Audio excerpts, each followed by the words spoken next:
Olá! Com os estádios sendo entregues semanas antes do pontapé inicial da Copa do Mundo de 2014, várias obras de mobilidade urbana acabaram sendo adiadas para depois do Mundial. Elas haviam sido planejadas e prometidas como sendo, juntamente com as arenas onde os jogos serão disputados, o legado da Copa. Aquilo que ficará para os brasileiros depois que a competição acabar e os turistas deixarem o Brasil. Mas como algumas das obras de infraestrutura não terminaram no prazo previsto, já se questiona o tamanho desse legado.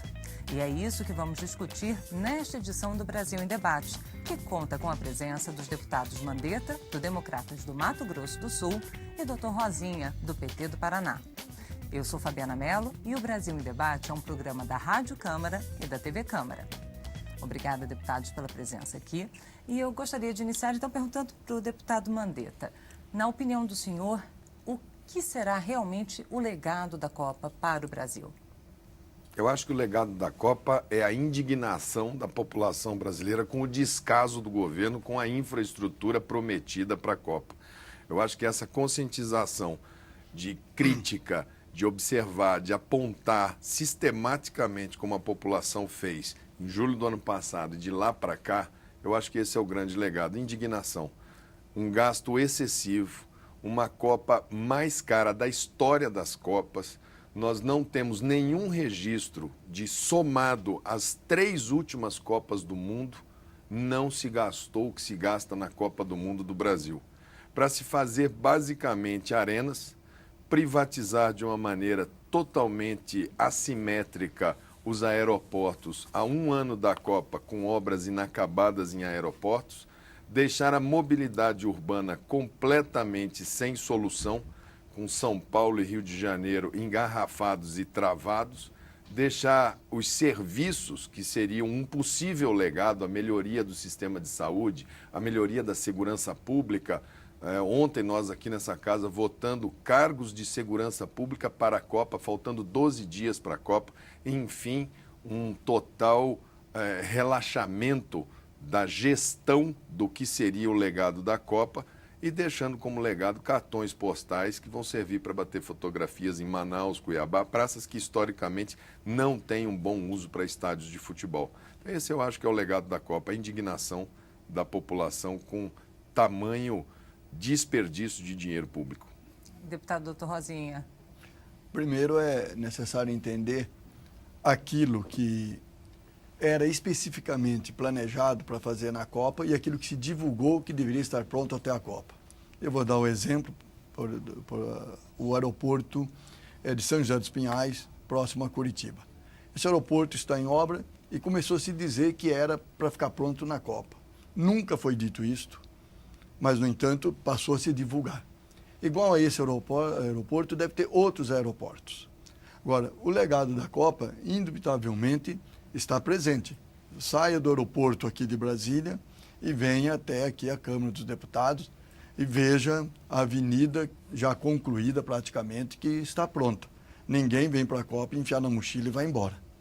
Curitiba, a cidade onde eu vivo, todas as obras de mobilidade urbana estarão prontas até o dia 12. E, aliás, já estão prontas, só falta inaugurar.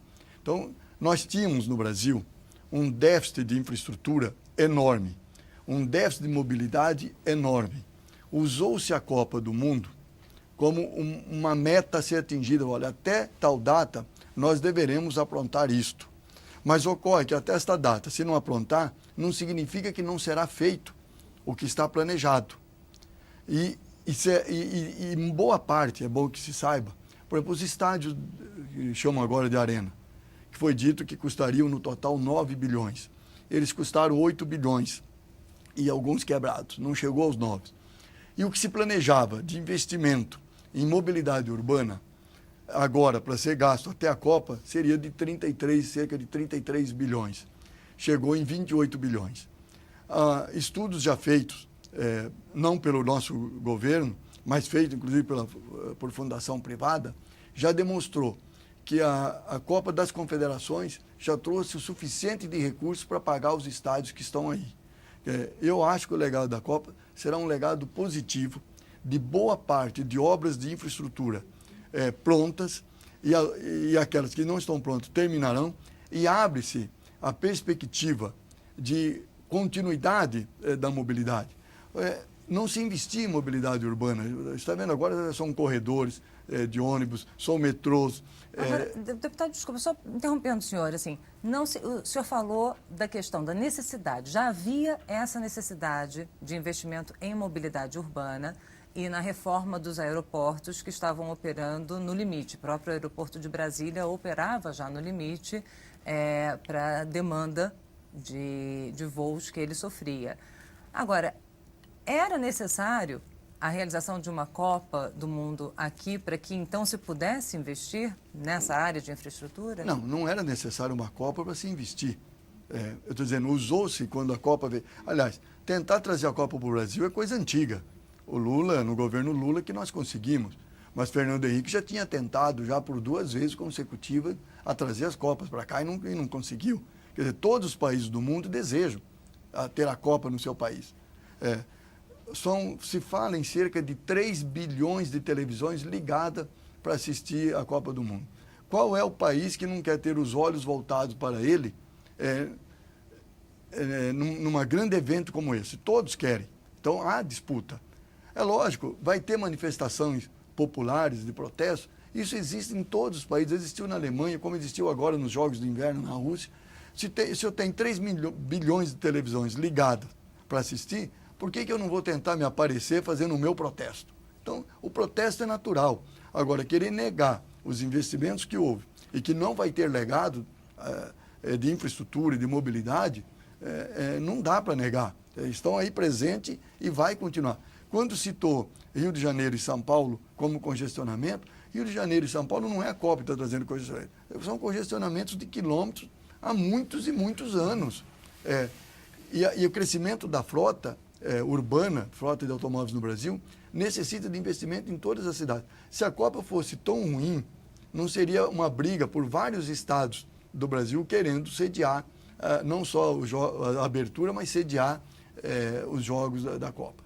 Deputado Mandetta, a questão dos estádios, das arenas, né? Esses estádios que foram todos construídos... Padrão FIFA. Padrão FIFA e um tamanho que acabou sendo em desacordo com o tamanho do Campeonato Brasileiro, das partidas que eles normalmente recebem e o público que recebem. O senhor acredita que pode ser um incentivo para que o próprio Campeonato Brasileiro seja reformulado, que o futebol brasileiro passe por uma reforma e que possa atrair a população para que eles possam, após a Copa, serem melhor utilizados? Eu acredito que se não tiver em algumas cidades outra proposta para o uso, vai ser elefante branco. Quer dizer, o que você vai fazer em Cuiabá com um estádio de futebol? Não tem um time nem na Série B. O que você vai fazer nessas praças onde o futebol é simplesmente um campeonato de fundo?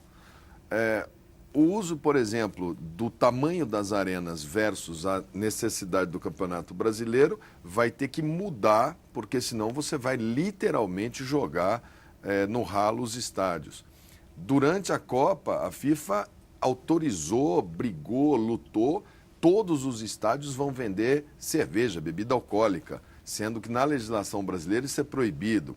O entorno dos estádios está todo padronizado para vender somente produtos marcados pela FIFA. Ela é dona daquele espaço no período Copa. Como é que isso vai se transferir depois para que os gestores dessas arenas? O Maracanã, que é um estádio construído para a Copa de 1950, publicou, jornalista Mário Filho, que é o nome daquele estádio, ao término da sua reforma, que custou 1 bilhão e 500 milhões de reais, o Maracanã foi entregue para iniciativa privada. Hoje ela é quem explora e administra o Maracanã. O endividamento das cidades por conta da Copa do Mundo, uma matéria recente agora de um jornal de São Paulo, mostra o endividamento das cidades-sede como um legado de dívida que esses contribuintes dessas cidades terão que pagar. Eu vejo assim, é uma oportunidade quando você tem compromissos para fazer. Esta Copa não aconteceu mês passado. Tem 8 anos. que o Brasil foi escolhido como sede da Copa do Mundo. Será que em 8 anos não dava tempo de ter feito projeto, não dava tempo de ter apresentado esse projeto, não dava tempo de ter licitado, fizeram um regime diferenciado para poder fazer contratação direta. Outro dia teve um comentário também de circulação nacional de pessoas muito ligadas ao comitê organizador, dizendo que o que tinha que ser roubado já foi roubado, agora é para parar de manifestar e atender bem as pessoas que vêm de fora, porque agora estão com medo de que imagem que o povo brasileiro, que é aquele povo cordato, que recebe bem, o que é que esse povo que está extremamente com um nariz de palhaço nessa Copa do Mundo, nunca tivemos uma Copa do Mundo em que há 10, 12 dias da Copa o brasileiro estivesse tão desligado. Ninguém está pondo uma bandeirinha, ninguém está fazendo nada, porque está todo mundo olhando e falando assim. Por isso é que eu digo, o legado dessa Copa é indignação. Deputado Dr. Rosinha, sobre esse comentário feito pelo deputado Mandetta, de que realmente houve essa declaração de uma pessoa ligada ao comitê organizador da Copa, né, de que o que era para ser roubado já tinha sido, o que devia ter sido desviado já tinha sido desviado. Isso deve ser investigado agora, deve ser investigado pós-Copa, deve ter consequências? Bom, eu acho que quem faz uma declaração desse tipo tem que indicar onde é que está, porque senão ele está sendo conivente, porque investigação tem que existir. É uma pessoa relacionada diretamente à comissão organizadora. Mas ele que diga, aonde foi, como foi, porque ficar no senso comum de que todo mundo acha que qualquer obra tem corrupção, ou qualquer ato de governo tem corrupção, isso é senso comum sem nenhum compromisso com a verdade. Então, ele que tenha compromisso, faça a denúncia. Tem Controladoria-Geral da União, tem Tribunal de Contas, tem a Câmara dos Deputados, o Congresso Nacional, que faça oficialmente a denúncia para que seja investigado se isso realmente ocorreu. Senão, ele está sendo responsável também, porque tomou conhecimento e não denunciou. Agora, é o seguinte, nós temos que separar o que são obras e o que é futebol.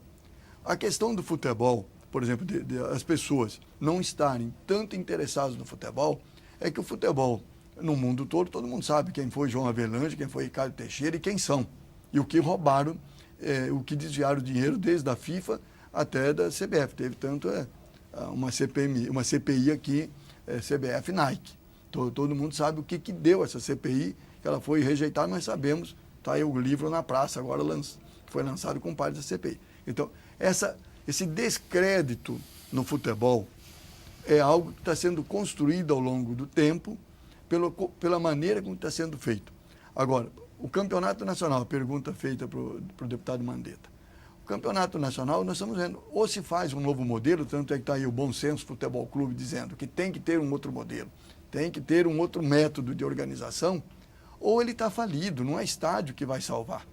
Agora, os estádios que foram construídos, eu particularmente, eu sou contra a privatização de serviços públicos. Agora, um estádio de futebol que foi construído pelo setor privado e que, se ele teve financiamento público, não foi financiamento público do governo federal. Esses estádios, se ele vai dar lucro e pode trazer lucro no seu modelo de gestão, eu não vejo mal nenhum em futebol. Estádio de futebol não é estratégia, faz parte de política estratégica de um Estado na defesa da sua soberania, na defesa de interesses de serviços. Agora, eu acho que esses estádios têm que ser usados. O serviço público tem que buscar o uso deles. Olha, nós temos aí as Olimpíadas daqui 2 anos. Onde que nós vamos preparar nossos atletas? Nós temos que preparar, tem que ter a ação. Estádios temos, locais temos para preparar. Agora, bom, deputado, eu vou pedir para os senhores para segurarem só um minutinho. O Brasil em Debate vai fazer um rápido intervalo e volta em instantes. Não saia daí.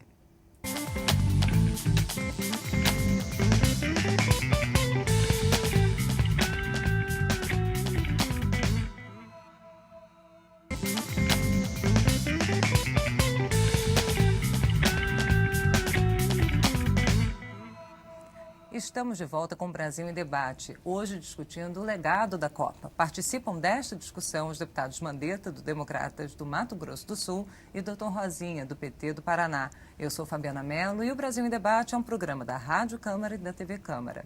Bom, deputados, nós estávamos falando no final do primeiro bloco sobre a questão dos estádios e a utilização deles pós-Copa.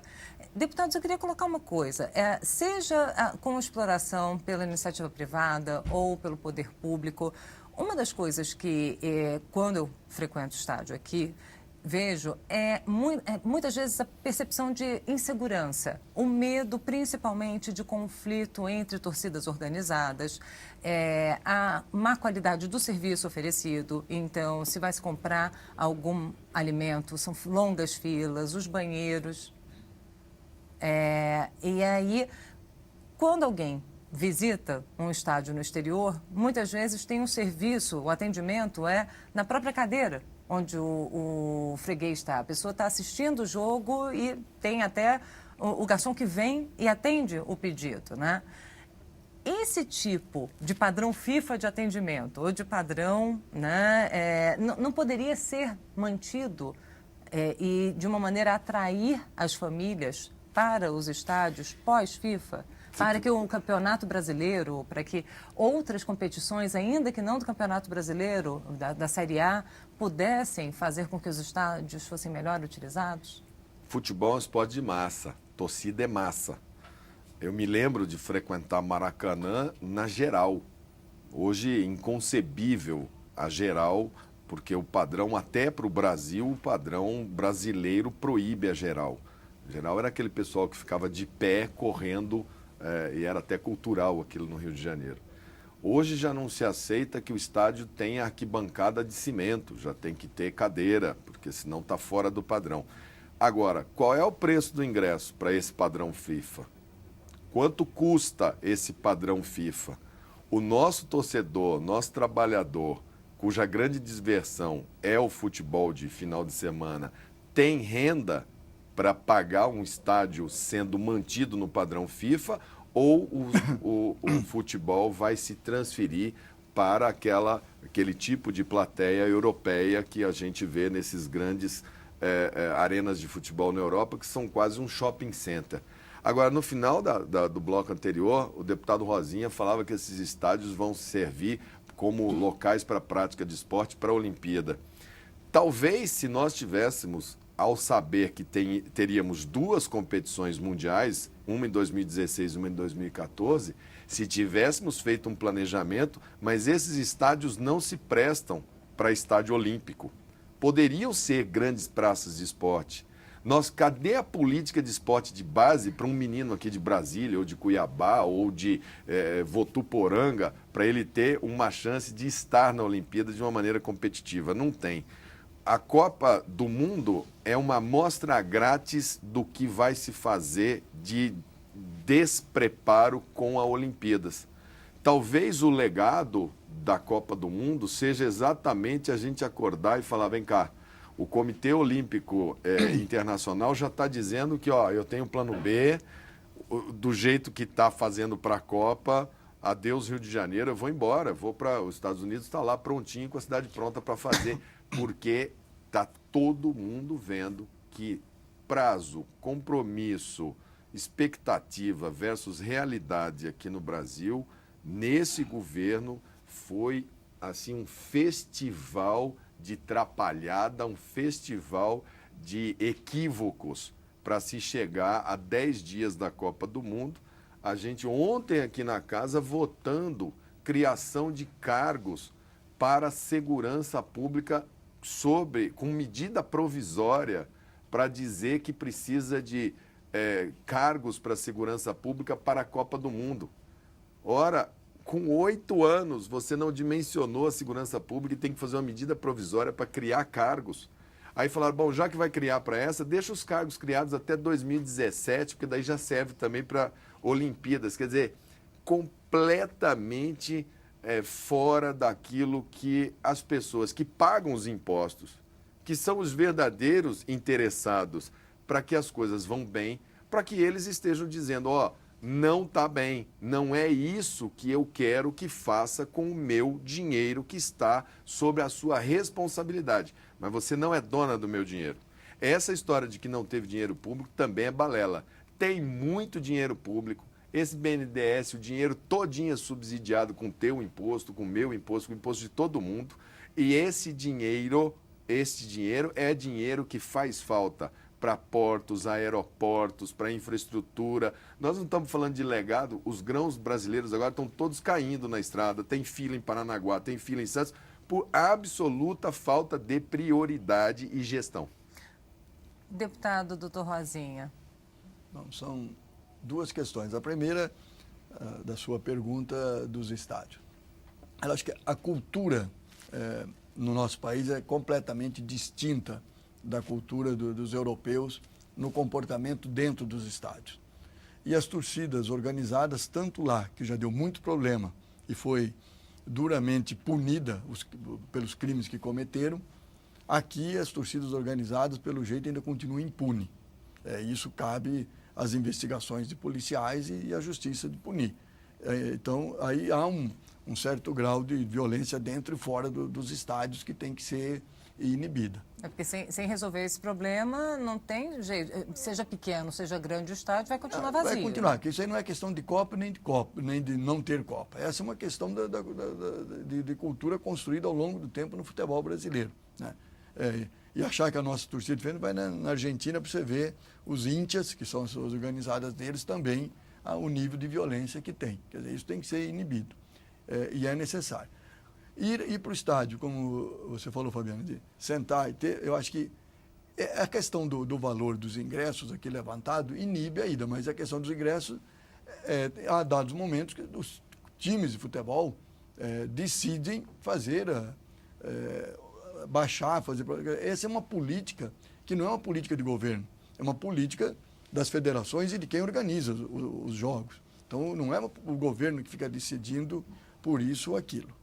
Agora, a questão levantada sobre os estádios, há que se dizer, o nosso país, por mais de 40 anos, não investiu em infraestrutura. O Brasil não estava preparado para o desenvolvimento, para o seu crescimento. 40 anos sem investimento. Nós não tínhamos e não temos hidrovias, não temos ainda rodovias boas e suficientes, ferrovias, portos, aeroportos. Quando o governo começa a fazer isso, há o debate dizendo que não pode fazer. Votamos uma lei dos portos, está sendo investido nos portos. Os aeroportos estão todos vendo agora. Veja o aeroporto de Guarulhos, que já concluiu as obras. O de Brasília está concluindo. Quer dizer, nós estamos vendo que está se investindo em infraestrutura, mas são 40 anos represado. Não se faz em 5, 4 ou 10. Nós vamos precisar pelo menos de uns 20 anos para ter infraestrutura no país.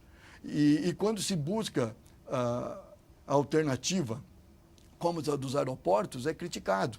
Está privatizando. Olha, o governo Fernando Henrique, que era PSDB e DEM, na época PFL, naquela ocasião privatizou quantidade enorme de empresas com dinheiro do BNDES que deu para os outros, deu para quem estava comprando uma empresa estatal brasileira. O BNDES realmente é juro subsidiado, é subsidiado e é emprestado. O governo federal, ele não faz gestão sobre as obras, nem de estádio e nem das obras de mobilidade. Quem faz a gestão ou são os prefeitos ou os governos do estado. No momento que disponibilizou o recurso, não cabe ao governo federal ir lá executar. Eu dou exemplo, como os aeroportos, não é o governo federal que está executando, a menos que seja quando está infraero. Mas não foi feito concessão. E boa parte das obras de mobilidade são as prefeituras que recebem o repasse do governo federal e se atrasou ou não atrasou, está sobrando para o governo federal como a única responsabilidade. Eu não tenho dúvida, o legado desta Copa será bom. E essa questão de padrão FIFA, como disse a Dilma, nós não queremos padrão FIFA. Padrão FIFA virou um palavreado que é usado no Brasil. Eu fui há cerca de 40 dias a Nova York, eu fiquei 1 hora dentro do avião porque não tinha finger para desembarcar. Aí ninguém falou de padrão FIFA do aeroporto de Nova York. Aqui, se ficar, é uma catástrofe. Nós temos agora 1 minuto para cada um dos senhores para que a gente possa encerrar. Começando com o senhor, deputado Mandetta. Nós queremos padrão FIFA na saúde, na educação, na assistência social, na mobilidade, porque somos nós quem pagamos os impostos. Nós tivemos um Pan-Americano no Rio de Janeiro que o estádio olímpico construído está caindo o teto, está interditado. O que mais que nós vamos ter que pagar para ineficiência e falta de gestão para assistir sem indignação essa pouca vergonha que foi a preparação brasileira para essa Copa do Mundo? Acredito que a indignação é o maior legado dessa Copa do Mundo. Deputado doutor Rosinha. Nelson Rodrigues dizia que o brasileiro tem o espírito de vira-lata, né? Eu acho que é a elite brasileira que está tendo o espírito de vira-lata e não o povo brasileiro. O povo brasileiro tem que sentir orgulho de termos uma Copa aqui, de termos investimento em infraestrutura e que vamos ter um ótimo legado que vai ficar não só as arenas, mas vão ficar obras duráveis para sempre e muito mais investimento que vai ser feito porque nós precisamos de ter mobilidade. Então, eu acho que nós temos que ter orgulho de termos a Copa e torcer para o Brasil e que ficaremos imensamente felizes se o Brasil for campeão. Se não for, nós vamos novamente ficar como anos anteriores, em Copas anteriores. Um pouco triste. Obrigada. Eu agradeço a presença dos deputados Mandetta, do Democratas do Mato Grosso do Sul, e o Dr. Rosinha, do PT do Paraná. Agradeço também a você que nos acompanhou até agora. Lembrando que você pode conferir novamente esta e as outras edições do Brasil em Debate na nossa página na internet. O endereço? noticias.câmara.leg.br. Eu sou Fabiana Mello e espero você em uma outra oportunidade. Até mais.